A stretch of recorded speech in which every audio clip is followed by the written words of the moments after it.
사단장이 또 보직해임을 당했습니다.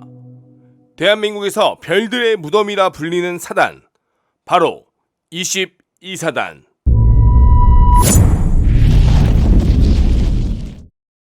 별들의 무덤이라 불리는 22사단은 강원도 고성군에 위치하고 있습니다.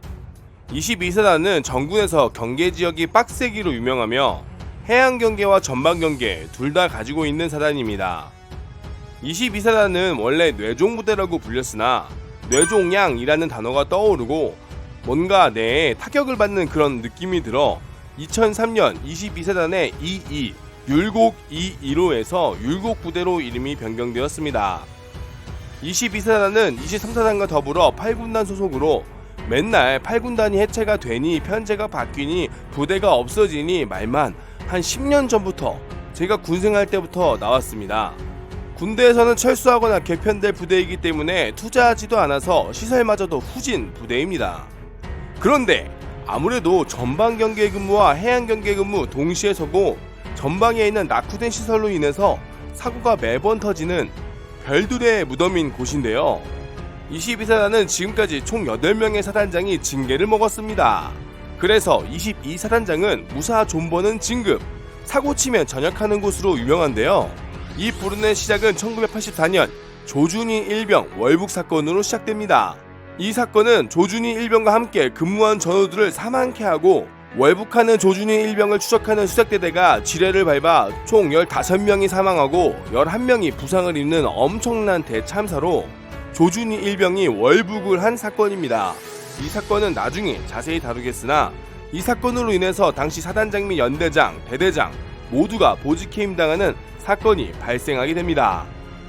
시간이 흘러 1998년 22사단에 또 한 번 어처구니 없는 사고가 발생하게 됐는데 이번에 강모 상병이 공용화기 사격장에서 불발탄을 몰래 챙겨 전역하는 선임에게 기념 선물을 만들어주기 위해서 포탄을 분해하고 탄피를 벗기는 작업 도중 불발탄이 폭발해 현장에 있던 3명은 즉사하고 5명은 심각한 부상을 입는 대참사가 일어납니다.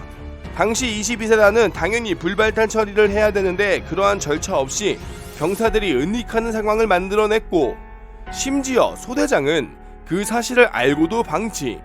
소대장은 즉시 구속되고 사단장 또한 징계를 받는 엄청난 일이 벌어졌습니다. 이어 2005년 4월에는 소용어선 황만호의 선장 황홍련씨가 만취한 상태에서 배를 몰다가 월북. 황만호 월북 사건이 발생하면서 경계 소홀로 사단장이 징계.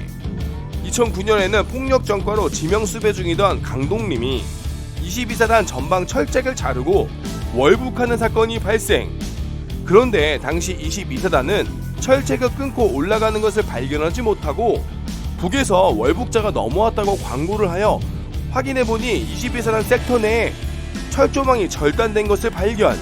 이에 따라 소대장, 중대장, 대대장, 연대장, 사단장까지 모두 스트레이트로 보직해임 당하는 대참사가 벌어지게 됩니다. 2012년에는 북한군 병사가 GOP를 넘어와 22사단 GOP 초소에 무혈 입성해서 귀순자가 GOP 초소를 노크하는 노크 귀순 사건이 발생. 이어서 대대장, 연대장, 사단장까지 보직해임 당하게 됩니다. 2014년에는 GOP에서 근무하던 임병장이 동료들을 향해 방아쇠를 당긴 임병장 사건이 발생. 거기에 임병장 생포작전에서 계속되는 실수로 작전 시간이 길어져 한 명을 잡는데 엄청난 인원이 소요되는 대참사를 겪게 됩니다. 결국 사단장은 보직해임. 또한 2021년 2월에는 수영 기술 사건이 발생.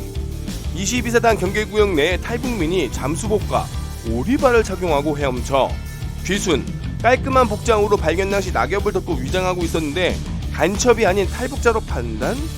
아무튼 경계 실패로 또 한 번 사단장은 보직해임. 직무대리로 급하게 온 사단장은 부임한 지 한 5개월 만에 자신의 부대에서 일어난 성공기 사고를 간부들에게 교육한다는 취지로 이야기해서 이 내용이 소문나면서 2차 가해. 결국 사단장은 또 한 번 보직해임 되면서 지금까지 총 8명의 사단장이 징계 및 보직해임을 당하는 별들의 무덤이 되었습니다. 징계를 받거나 보직해임 당하는 사단장들의 경우 당시 계급 소장에서 진급을 멈추고 군복을 벗었으며 역으로 무사 존보한 사단장은 대부분 중장 대장으로 진급해 버티면 진급, 사고 터지면 전역이라는 별들의 무덤 22사단이 되었습니다. 22사단은 왜 이렇게 사고가 많은지 아무래도 적은 인원으로 해양 경계와 전방 경계 모두를 살피고 어려운 환경 속에서 근무하는 것이 경계의 구멍 그리고 사고로 이어지는 것이 아닐까요? 여러분들의 생각은 어떠하신가요? 댓글로 적어주세요. 시청해주셔서 감사합니다.